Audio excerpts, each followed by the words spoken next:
샬롬 반갑습니다. 하원 기도입니다. 오늘은 성경 속 인물 5번째 이야기 민족의 지도자 모세에 대해 알아보겠습니다.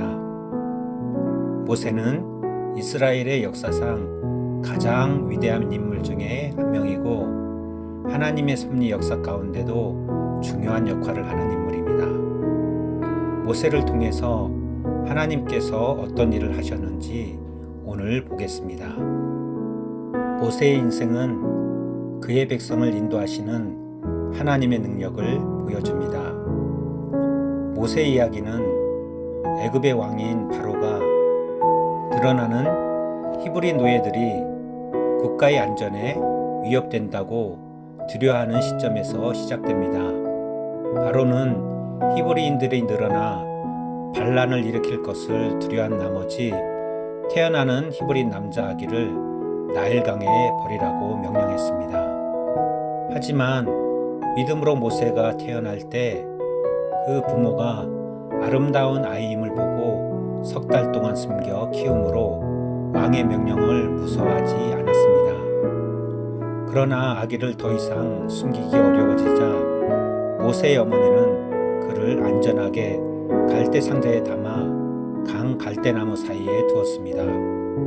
결국 역설적이게도 바로의 딸이 아기 모세를 발견하게 되고 그를 양자로 삼게 됩니다. 이 과정에서도 모세는 자신을 낳은 어머니에게서 자랐고 애굽의 왕궁의 교육을 받았습니다. 이 모든 과정에서 알 수 있는 것은 모든 것이 하나님의 섭리였음을 알 수 있습니다. 이후 애굽의 왕자로 장성한 모세는 이스라엘 노예를 괴롭히던 애굽인을 죽인 것을 계기로 애굽에서 도망쳤습니다. 모세는 장성하여 바로의 공주의 아들이라 칭함받기를 거절하고 도리어 하나님의 백성과 함께 고난받기를 잠시 죄악의 낙을 누리는 것보다 더 좋아하였다라고 히브리서에 기록하고 있습니다. 모세는 미디안으로 도피합니다. 그곳에서 결혼을 하고 아이를 가졌으며 40년 동안 양떼를 키웠습니다. 양떼를 돌보는 일은 애굽인들이 혐오하는 직업이었습니다. 모세는 애굽에서의 만족스러운 삶과 그가 저질렀던 범죄를 뒤로하고 도망자로서의 삶을 살았습니다.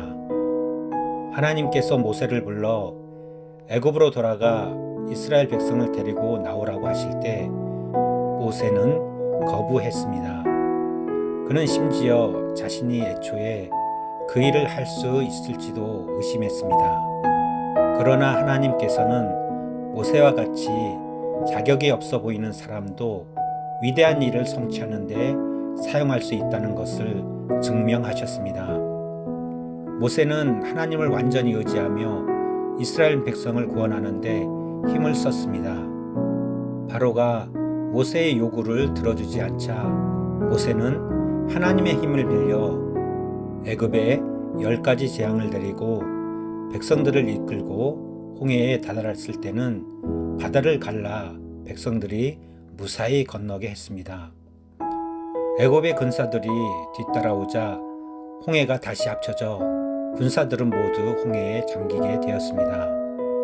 하나님께서는 이를 두고 오랜 세월이 흐른 후 사도 바울에게 내 능력이 약한 데서 온전하여 짐이라고 말씀하셨습니다.